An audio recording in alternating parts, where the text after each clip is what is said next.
하나님의 말씀의 강론에 들어가기 전에 저를 따라해 주셨으면 고맙겠습니다. 성경을 하나로 읽자. 그래서 성경을 가까이 하면 세상이 멀어지고 성경을 멀리 하면 세상이 가까워집니다. 오늘도 신앙에서 여러분과 함께 은혜의 말씀을 나누려고 하는 것은 아까 본대월 겨울인 킹제임스는 로마서 5장 15절에서 17절에서 하나님께서 인간을 위해 주신 유일한 구원의 길 네 번째 하나님의 은혜라는 제목으로 이 시간 같이 은혜를 나누려고 합니다. 인류가 하나님을 배반하고 사탄의 유혹을 따른 결과로서 모든 인생들 첫 조상들의 죄성을 대대로 전가받아 즉 물려받고 태어났습니다. 그러나 이 조상들의 죄성을 전가받는 것보다 더 두려운 것은 그 불신앙적 대가로 인하여 하나님과의 교제가 막히고 단절되었다는 것이 있습니다. 그러므로 영원하고 진리로우신 하나님의 단절된 상태에 있는 불신 인생들의 즉 믿지 않는 세상 사람들의 삶 속에는 영원한 생명도 영원한 행복도 쌓을 능력이 상실되었던 것입니다. 인류가 불신앙의 범죄를 범하는 대가로 제일 먼저 하나님과 분리되면서 불신앙의 인생들은 모두 허물과 죄로 죽었던 존재가 되었습니다. 따라서 하나님 말씀에서의 죽음의 의미는 생명과의 단절된 분리를 뜻하는 것입니다. 죽음은 불신앙적 사고방식으로서 사멸, 즉 죽어 없어지는 것이 아니라 죽음은 사멸되는 것이 아니라 다시 말씀드려서 죽음은 육신으로 흙으로가지고 혼은 영원히 죽지 않는 것이 죽음은 단절과 분리를 인식해야 할 것입니다. 성도는 그러기에 죽음이 두려운 것입니다. 영원한 생명, 영원한 영광, 영원한 안식이 눈에 보이는데도 하나님과의 교제를 나누지 못하고 그 영광과 행복에 조금 더 참여할 수 없는 상태가 바로 성경에서 말씀하시는 활활 타는 지옥의 현 주소니 얼마나 단절이라는 분리라는 죽음이 두려운 것이겠습니다. 이와 같이 불신 인생들은 믿지 않는 세상 사람들은요 본래적으로 하나님과의 단절된 상태에 있음을 인식해야 할 것입니다.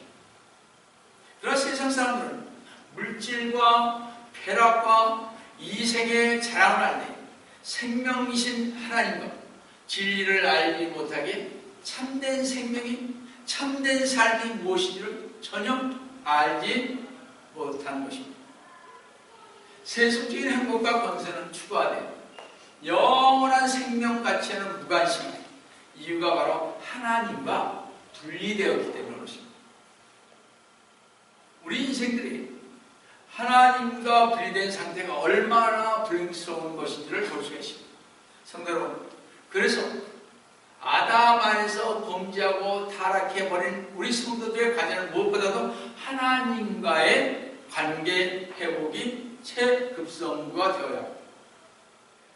하나님과의 회복을 누릴 수 있는 방법이란 하나님의 공의를 채워주고 인생의 죄값을 대신할 만한 속죄 제물이 그래서 필요했습니다. 그런데 죄인된 인류는 그 조건을 대신할 만한 자격도 또 능력도 상실한 상태이기에 하나님께서는 화목의 근거를 이미 마련해 놓으셨습니다. 하나님께서 화목의 근거를 마련해 놓으신 분이 바로 주 예수 그리스도님이십니다. 때가 차니 하나님께서 주 예수 그리스도를 화목제물로 보내주셨던 것입니다. 성도 여러분, 이와 같은 하나님의 은혜를 외면하고서야 어찌 행복한 삶을 우리가 살 수가 있겠습니까? 성도 여러분, 스스로 범죄하여 타락한 인류를 위한 하나님의 사랑은 예수 그리스도님을 이 땅에 보내심으로 구현되었습니다. 우리 인간 스스로는 구원할 수 없습니다. 하나님께서 마련하신 구원의 틀을 통하여 구원이 형성되었던 것입니다. 이렇게 구원이란 하나님께서 인류에게 베푸실 최고의 은혜인 것입니다. 그래서 인간은 이 은혜를 받은 자로서 받아들이는 의무만 있지 선택의 권리가 있는 것은 아닙니다. 따라서 첫 번째로 구원은 절대적으로 하나님의 선물입니다. 구원이라는 하나님의 선물은 인생들을 향한 하나님의 사랑의 발로입니다. 다시 말씀드려서 구원이란 하나님의 사랑의 선물로서 그 선물을 받은 인간이 하나님 앞에서 거듭난 존재로 하나님께서 공급하시는 은혜를 따라 날마다 성결된 삶을 힘쓰며 궁극적으로 하나님의 영광에 참여하는 것을 말합니다. 우리 본문 로마서 5장 15절을 한번 보시겠습니다. 그 범죄와는 다르지만 그 값없는 선물입니다. 그러하도 만일 한 사람의 범죄로 인하여 많은 사람이 죽었다면 더욱더 하나님의 은혜와 한 사람 예수 그리스도로 인한 은혜로 말미암은 선물이 많은 사람에게 풍성하여라. 여기서부터 구원이 하나님의 은혜와 주 예수 그리스도님의 은혜로부터 오는 선물이라고 말씀을 하고 있을 겁니다. 선물은 우리가 잘 알다시피 어떤 대가 없이 주는 것을 뜻합니다. 하나님께서 인간을 구원하는 것은 죄인을 돌아보시는 하나님의 사랑과 죄인을 불쌍히 여기시는 하나님의 자비로부터 오는 대가 없는 선물입니다. 영어 3장 16절에서 보듯 하나님께서 세상을 이처럼 사랑하사 그의 독생자를 주셨으니 이는 그를 하나님의 독생자 예수 그리스도를 믿는 사람은 잘 보세요. 하나님의 독생자인 예수 그리스도를 믿는 사람은 뭐라고요? 누구든지 멸망치 않고 영생을 얻게 하려 하십니다. 이때 하나님의 사랑은 하나님의 은혜로부터 오는 사랑입니다. 그러므로 이 사랑은 사랑할 만한 조건이 있어서 사랑이 아니라 하나님의 절대적이며 본성적인 성품에서 나오는 사랑인 것입니다. 그래서 하나님께서 악인과 선인에게 태양을 비추게 해주시고 의로운 자와 불의한 자에게 다같이 똑같이 비를 내려드리는 것은 이 하나님의 사랑 때문에 그렇습니다. 우리가 더 잘 믿으니까 비를 더 많이 주고 우리가 더 잘 믿으니까 태양을 더 많이 비춰주고 이런 거 아니라 우리 세상에 똑같이 주는 게 있습니다. 이렇게 하나님의 사랑은요 스스로의 영광 때문에 베푸시는 사랑이며 어떤 대가를 생각지 않으시고 그냥 주시기만 하는 사랑입니다. 영원한 행복을 받기에는 줄 것이 없는 인간을 구원하기 위하여 독생자 주 예수 그리스도님을 아낌없이 십자가 위에 달리게 하신 그 사랑으로 하나님은 우리를 죄와 죽음에서 구원하시죠. 그러므로 구원은 다만 선물이면 오직 은혜일 뿐입니다. 에베소 2장 8절 9절을 보시면 너희가 믿음으로 말미암아 은혜로 구원을 받았느니 이것은 너희에게서 난 것이 아니요 하나님의 선물이라. 행위에서 난 것이 아니니 아무도 자랑하지 못하게 하려 하십니다. 우리 성도들이 얻은 구원은요 오직 하나님의 선물이요 하나님 앞에서 아무도 자랑하지 못하게 하시는 하나님의 뜻인 것입니다. 그래서 인간들은 죄악과 파멸로부터 구원받게 하는 일은 오직 주 예수 그리스도님으로 말미암은 하나님의 주권적이며 무조건적인 은혜인 것입니다. 성도 여러분, 이렇게 구원은 주 예수 그리스도님의 공로로부터 오는 선물이지 우리의 공로로 구원받는 것은 아닌 것입니다. 많은 사람들이 자신의 선을 행하고 남에게 친절하고 자비를 베푸고 정말 기독교 교리를 잘 가르치고 사랑을 하야만 구원을 받는 줄 생각합니다. 근데 로마서요 5장 17절 한번 보시면요 한 사람의 범죄로 말미암아 아담 한 사람의 범죄로 말미암아 사망이 그 한 사람으로 인하여 아담 한 사람으로 인하여 불려마였던 더욱더 은혜의 풍성함과 의의 선물을 넘치도록 받는 사람들이 한 사람 예수 그리스도로 인하여 생명 안에서 불림할 것입니다. 한 사람 예수 그리스도 안에서 인하여 생명 안에서 불림할 것이라고 하죠.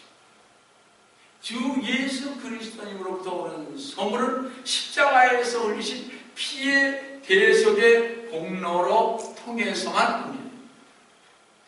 십자가의 대속 사역은 이 세상 누구도 할 수 없는 주 예수 그리스도님만의 고유 사역이기에 주 예수 그리스도로부터 오는 선물을 값없이 주시는 은혜인 것입니다. 성도 여러분, 그런데 주 예수 그리스도의 대속의 은혜로부터 오는 선물은 오직 믿음을 통해서만 나의 것이 되는 것이며, 주 예수 그리스도의 대속을 믿는 믿음은 인간이 하나님과 접촉하는 통로이며, 이 주 예수 그리스도의 대속을 믿는 믿음의 통로를 통하여 인간은 하나님의 은혜를 받을 수 있으며, 인간이 영원한 생명, 영원한 영광, 영원한 안식을 소유할 수 있는 유일한 수단이 뭐예요? 바로 주 예수 그리스도를 믿는 것입니다. 그래서 성도는 제가 아까 말씀드렸듯이 생명책에 기록되지 않으면 어떻게 해요? 어떻게 해야 될까요, 목사님? 주 예수 그리스도를 믿으면 다 어떻게 돼요? 생명책이 기록되죠. 왜 그렇게 심플한 원리를 모르냐 이거예요. 여러분, 그래서 믿음은요, 기독교 신앙과 실행에 있어 근본적인 요소입니다. 왜냐하면 우리는 믿음으로 구원받았으며 믿음으로 하나님의 능력 안에서 구원로 보존되고 있고, 또한 우리는 본 것이 아니고 믿음으로만 행해야 하는 것입니다.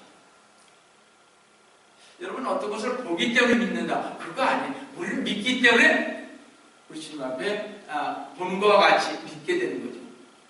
쉽게 얘기하면 그런 것입니다. 믿음은 하나님의 말씀도 성경을 믿도록 우리를 인도하신 하나님을 신뢰하는 것을 말합니다. 하나님의 말씀이 정의 내리는 믿음은요, 히브리서 11장 1절 잘 보세요. 이제 믿음은 바라는 것들의 실상이 아니요 보이지 않는 것들에 대한 증거라고 정의되어 있습니다. 믿음은 매우 쉽게 이렇게 비유할 수가 있습니다. 잘 보세요. 여기 의자 하나가 있습니다. 우리는 이 의자에 앉을 때 아무 의심 없이 나의 몸을 어떻게 해요? 그냥 의자에 맡겨서 앉죠. 그죠? 그렇지 않습니까? 이때 우리는 이 의자가 부서지지 않을 것을 믿습니다. 이 의자가 나의 몸의 체중을 지탱해 줄 것을 믿으며 부서지지 않을 것이라고 믿기 때문에 우리는 이 의자에 안심하고 앉을 수가 있죠. 여러분과 제가 이 의자에 앉는다는 사실은 여러분과 제가 이 의자를 믿고 있다는 사실입니다. 그렇죠? 믿지 않으면 거기 의자에 앉을 수 없잖아요. 우리 지금이요. 성도 여러분, 복음을 믿는다는 것은 주 예수 그리스도를 신뢰하는 그 순간부터 자기 자신을 의지하지 않고 오직 주님만을 신뢰하는 것입니다. 여러분이 어떤 환경이나 어떤 일을 만나든지 어떤 일이 일어나든지 어떤 형편에 처하든지 주 예수 그리스도님께서 함께 하신다는 사실을 믿는다는 말입니다. 그래서 여러분이 어려움이 처해도 나 주님이 날 버렸나 그런 생각을 필요 없어요. 그래도 주님은 누가 함께 있어요? 바로 이러한 것들이 바라는 것들에 대한 실상이요 보이지 않는 것들에 대한 증거이십니다. 성도 다시 한번 예를 한번 해보겠습니다. 택시 운전사가요, 손님이 탈 때 돈이 있는가 없는가를 물어봅니까? 아닙니다. 택시 딱 부르면 택시가 탔어 우리 거기 타는 것입니다.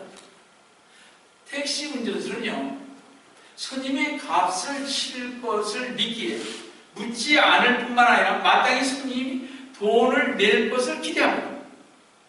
그렇죠?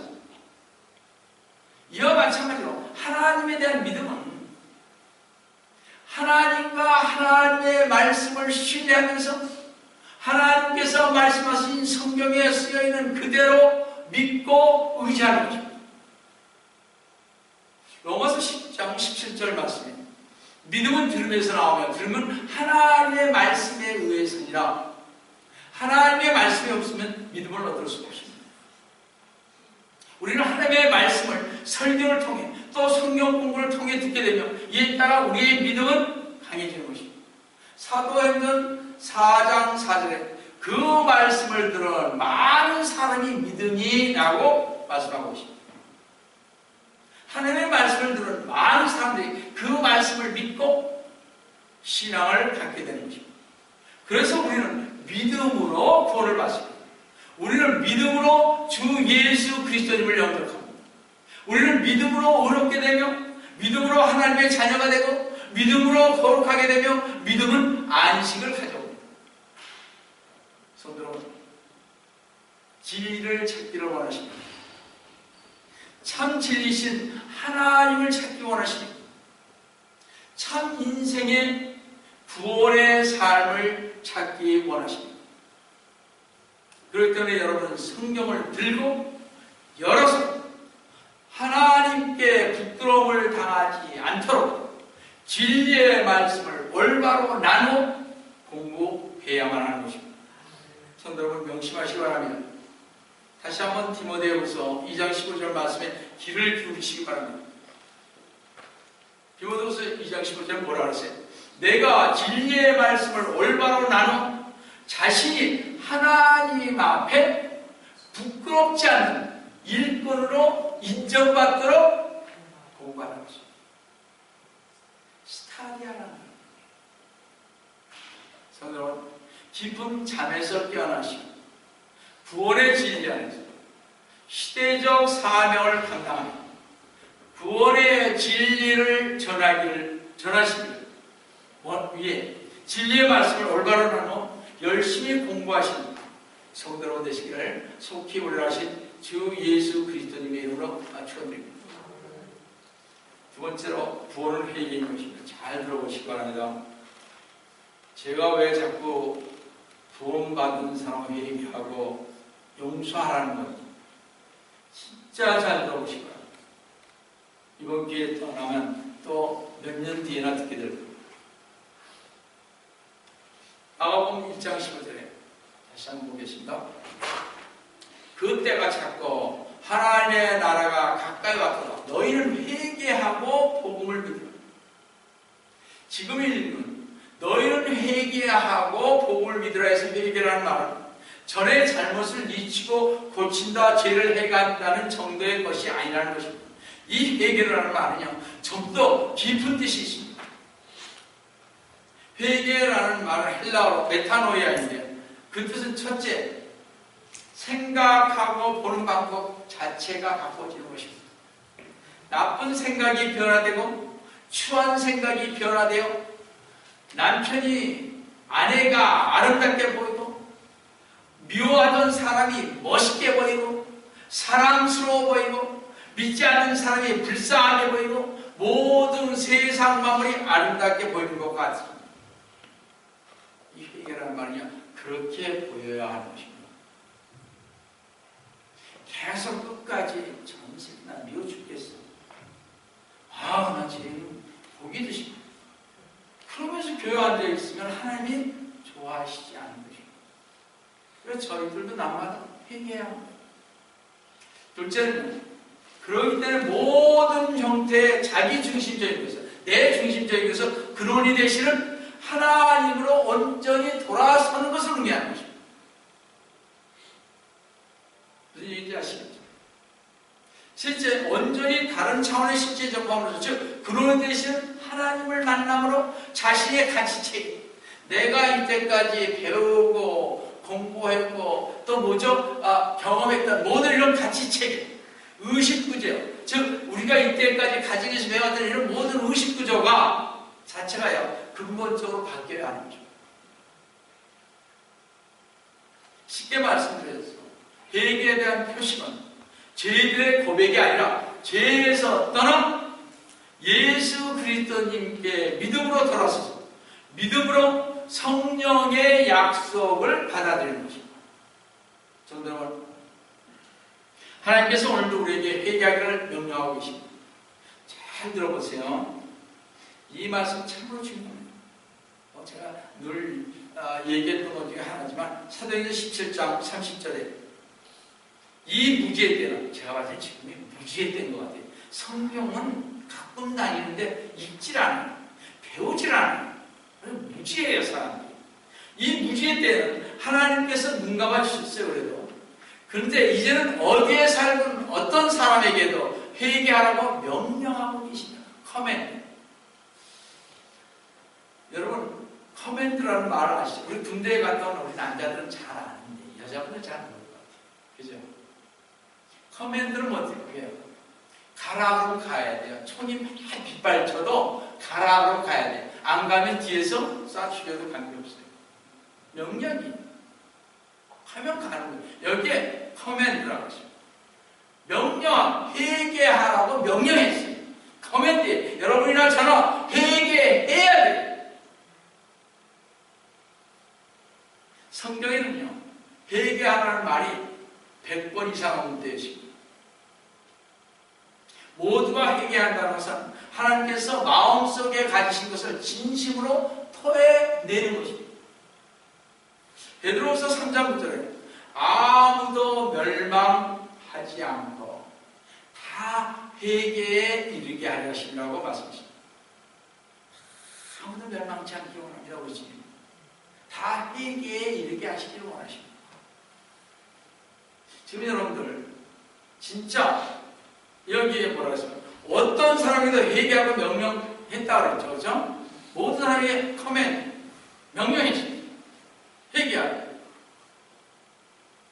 아직도 회개하지 않으면 아는 사람들은 회개하시기 바랍니다. 회개의 명령에 대해 하나님께 순종하지 않으면 영원한 정죄를 받는 것입니다. 잘 들으셔야 됩니다. 회개하셔야 됩니다. 지옥에 간다는 것입니다. 주 예수 그리스도님께서도 누가복음 13장 3절에서 너희도 회개하지 않으면 너희 사도들과 너희 제자들도 회개하지 않으면 모두 이와 같이 멸망하리라. 따라서 이 세상 모든 사람은 이 명령에서 피할 수가 없습니다. 어느 누구도 이 명령에서 면제될 수 없습니다. 성도 여러분, 회개가 의미하는 것을 여러분 이제 아시겠습니까? 쉽게 말씀드려서 여러분이 아내를 기뻐하고 있으니까 그것을 끊으라는 것입니다. 끊을 뿐만 아니라 아내를 어떻게 사랑하라는 거죠. 뭐 우리 다 그렇지 않죠. 우리 여기 남자분들 계시지만 다 그렇지는 않습니다만 그래도 사랑하는 거죠. 그렇죠, 어머니? 그렇죠? 우리 사랑하는 거죠. 근데 만만한 게 또 우리 와이프잖아요. 그죠? 그러니까 화나면 누구한테 먼저 화내요? 당연히 하죠. 뭐 다른 사람한테 하면 누가 받아줘요? 안 받아주죠. 그러니까 만만한 게 와이프예요. 그렇다고 와이프는 또 화가 나니까 뭐라 그러지만 좀 받아주지. 오직 했으면 할까. 이렇게 생각하면 좀 쉽지 않아요. 그죠? 아니. 남자처럼 서서 얘기해서 그러나.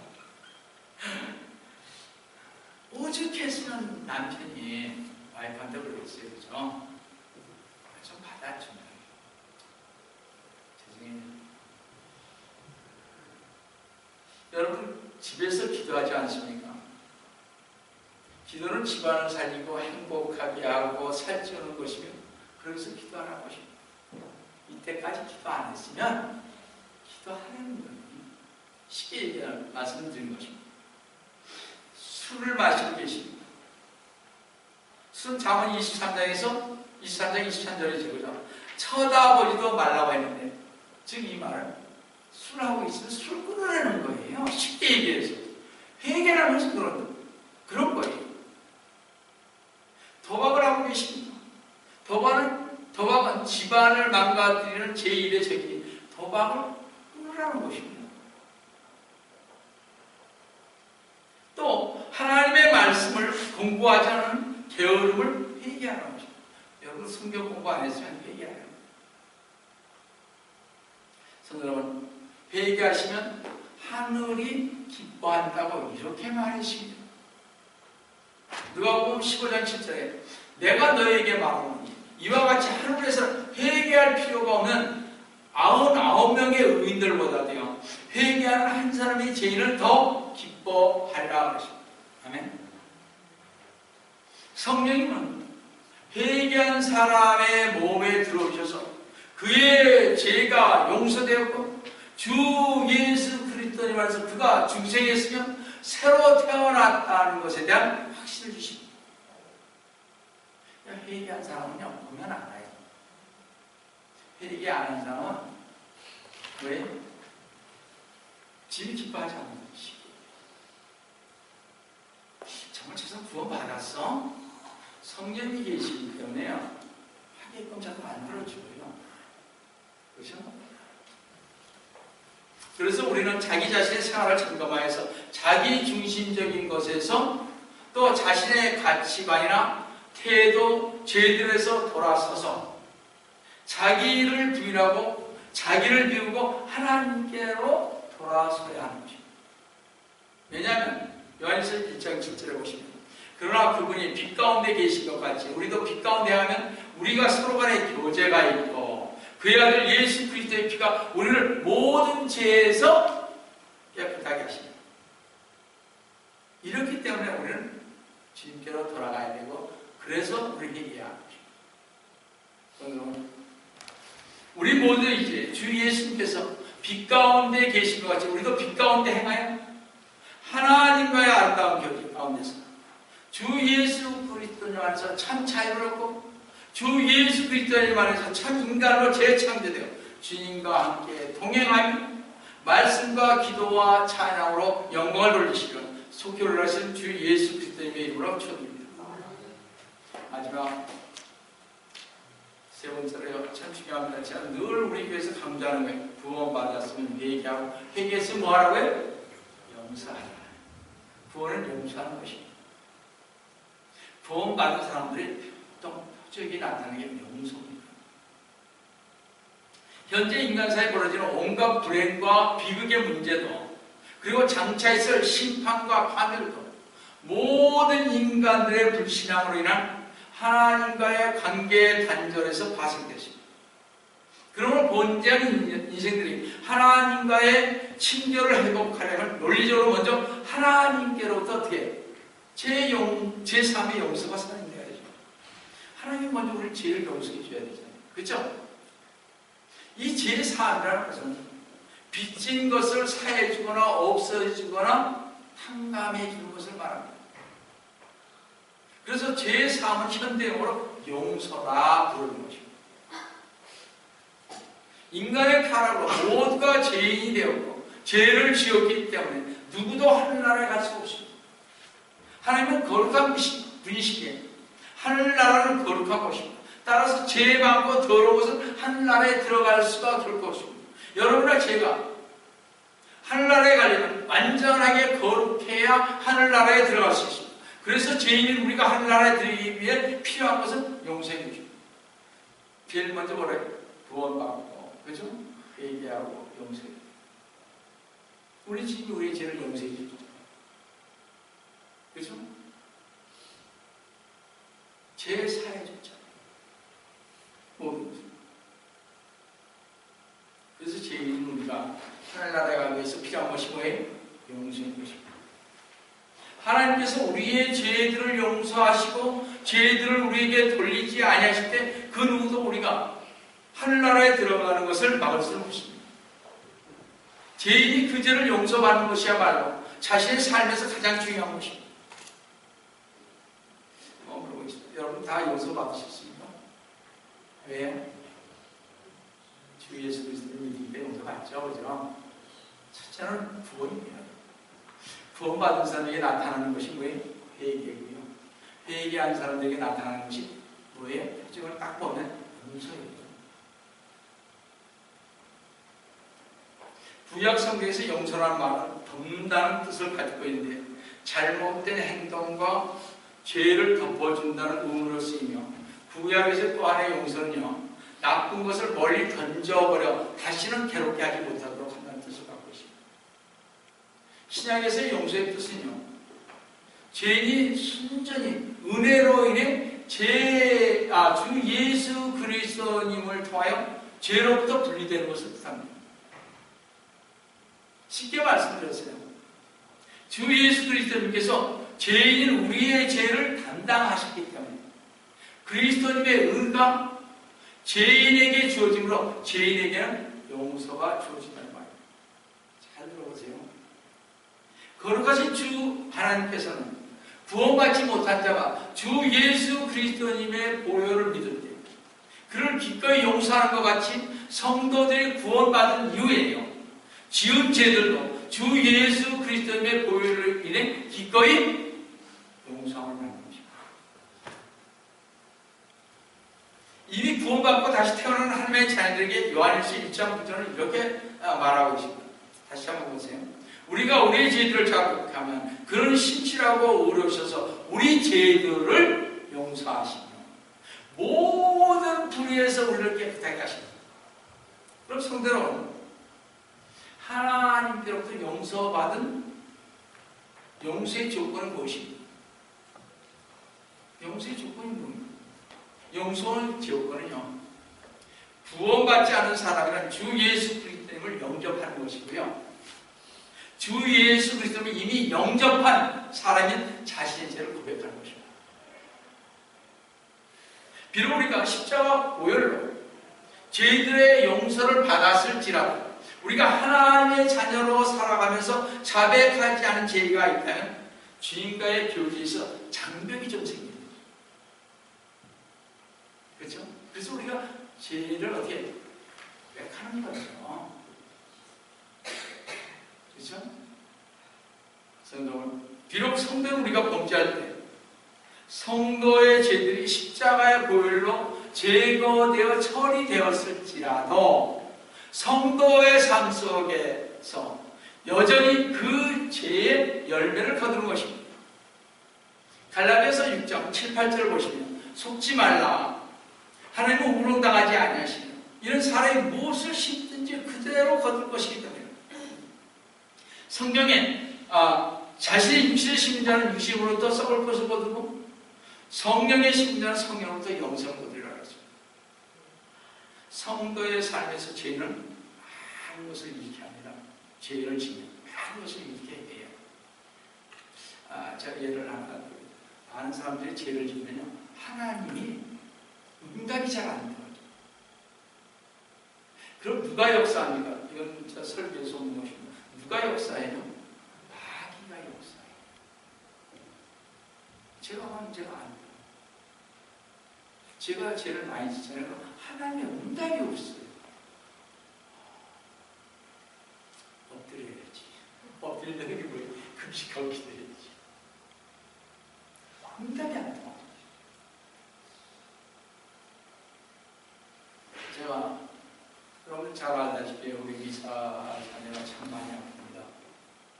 병원에 이알도 가고 울고 불고 약을 먹어도 낫지 않습니다. 오직 하면 쓰러질까요? 아파서 신신한 일입니다. 그 아픔을 참고 요즘 잘 가요. 왜냐하면 많은 자고 교제를 많이 했어요. 제가 얘기하고 싶어서 그분을 낫게 해달라고 저는 참 많이 기도했습니다. 벌써 제가 거기에 간 지도 1년 가까이 돼가는 것 같아요. 안 낫잖아요. 내가 죄가 많아서. 이 어머니가 죄가 많아서 우리 자매한테 기도를 해도 안 나는 거예요. 전 그런 생각을 해요. 이 죄가 많은 놈이라, 내가 이 죄가 많은 영혼이라서 주님이 순수하지 않으니까 어떻게 안 낫게 해줍니까? 많은 사람을 낫게 해주십니다. 근데 왜 그 사람을 안 낫게 해줍니까? 분명히 주님께서 낫게 해준다고 그랬는데 왜 자꾸 여기까지 끌고 오시냐고. 죄가 많아서 엎드려야 되는데 제대로 그런 걸 안 하니까 지금 그러신가 보다 하면서 저는 죄책감을 느끼는 하나님과 많이 있습니다. 저는 믿는 자들에게 이런 특징이 나타난다고 저는 분명히 그냥 마감하고 싶습니다. 그렇죠? 저는 믿는 사람입니다. 항상 저는 그 얘기를 주님한테 합니다. 주님, 저 믿지 않아요. 저 믿지 않아요. 왜? 근데 이런 게 안 돼요. 제가 누구 용서를 못한 거 있죠? 제가 죄를 고백하지 못한 거 많이 있죠, 주님. 저 다 기억 못해요.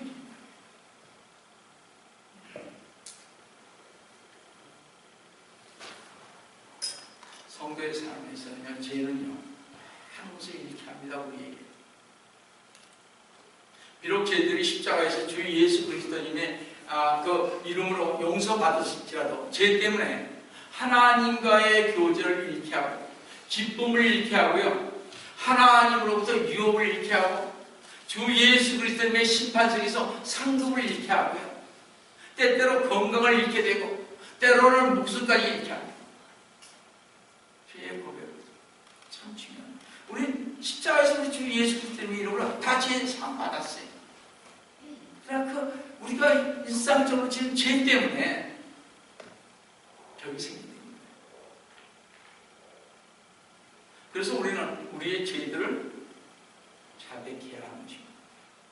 그러나 주 예수 그리스도로 금세기로 역할 때 하나님의 자녀가 된 성도의 모든 죄는요, 즉 과거의 죄, 현재에 있는 죄, 미래의 죄까지 모든 죄는 주 예수 그리스도님으로 인해서 용서를 받았습니다. 그러나 그 죄를 졌잖아요. 이 세상에서 뭐예요? 제가 하나 깨달은 것은 그것입니다. 성경에서 죄를 지면 죄의 대가는 받습니다. 이 세상에서. 누가 그랬습니까? 대표적인 분, 딱 성경에서. 예, 사도 바울이죠. 사도 바울이 죄를 졌잖아요. 많은 사람을 오게 가지고 스테판 집사를 돌로 던져서 죽이라고 해서 죽이는 그런 총책임자의 한 사람 중에 하나였죠.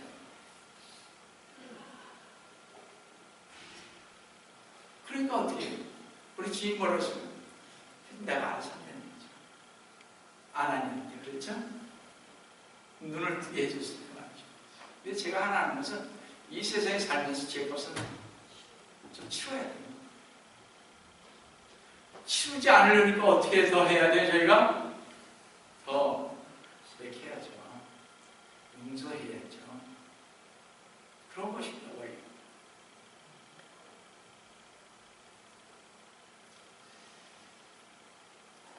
잘 봐주세요. 우리의 과거, 현재, 미래의 모든 죄가 십자가에 못 박혔습니다. 그런데 성도 여러분, 어떻게 일어날 일이 있습니까? 과거의 죄, 현재의 죄, 미래의 죄까지 다 용서받았는데,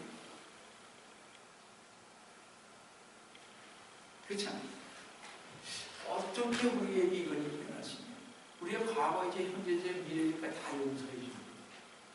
그렇잖아요. 그렇기 때문에 우리는 가는 거예요. 제가 우리 집에 몰래요? 보혈의 피로 예수 그리스도를 믿음과 동시에 우리 안에 성령님이 계십니다. 성령님의 은혜로 우리는 주님 앞에 나아갈 수 있습니다. 근데 우리 집에 그 십자가의 통로를 통해서만 할 수 있습니다. 우리의 죄는 다 용서 받았지. 왜 그러냐면 성도가 주 예수 그리스도의 죽음과 동일시되어 주 예수 그리스도님과 함께 우리가 십자가에 못 박혔기 때문에 그렇습니다. 우리 주님을 믿으면요, 이거 참 어려운 겁니다만 우리 주님을 믿잖아요. 갈라디아서 2장 20절의 말씀이 제가 한 2번 설교를 했던 것 같은데, 갈라디아 2장 20절 말씀이 진짜 여러분의 크리스찬의 삶의 목표가 되겠노라. 잘 보세요. 주 예수 그리스도님께서 우리가 주 예수 그리스도를 믿었을 때 우리는 주 예수 그리스도님과 함께 십자가에 우리도 못 박혔다는 거예요. 동일시되는 거예요. 그렇기 때문에 우리는 잘 보세요. 갈라디아서 2장 20절 한번 보세요. 내가 그리스도와 함께 십자가에 못 박혀 있으나 그럼에도 나는 살아있노라고 말씀하신 것처럼 성도의 과거, 현재, 미래의 모든 삶은 십자가에서 죽으신 주님과 더불어 지금 영원한 생명과 하나가 되었기 때문에 그렇습니다. 우리는 주님과 하나가 있습니다. 이거 아는 사람 잘 없을 것 같은데. 여러분들 위에 놓고 기도 많이 해보세요. 갈라디아서 2장 20절. 엄청나게 기도 많이 해주세요. 이거 제대로 설명하시는 분들이 없더라고요. 나중에 제가 기회 있으면 갈라디아서 다음에 할 때 제가 하든지 하겠습니다. 갈라디아서 2장 20절. 이것이 여러분이 확실히 이게 서야 돼요. 많은 사람들이 이걸 묻는다. 잘 보세요. 뭐라 그러십니까? 내가 그리스도와 함께 십자가에 못 박혔으나 그러므로 나는 살아요. 지금 현재 살아있는 거예요. 우리의 몸은 지금 어디에 가 있습니까? 우리의 혼은 지금 하늘 나라에 가 있습니다.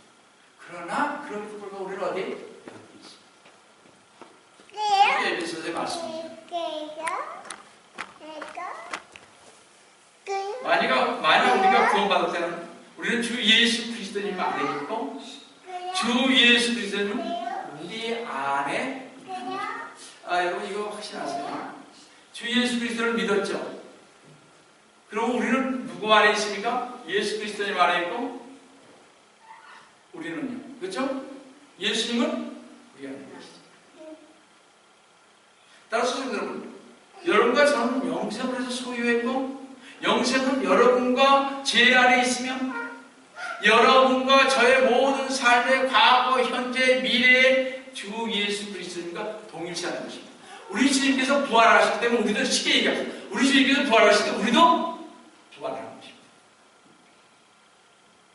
좀 어렵습니까? 그렇지 않죠? 그러므로 우리 성도들의 죄들은 이제부터 영원히 용서받았고 영원히 사해졌으며 구속하셨고 속죄되었고 제거되었으며 처리되었다는 사실입니다. 그래요?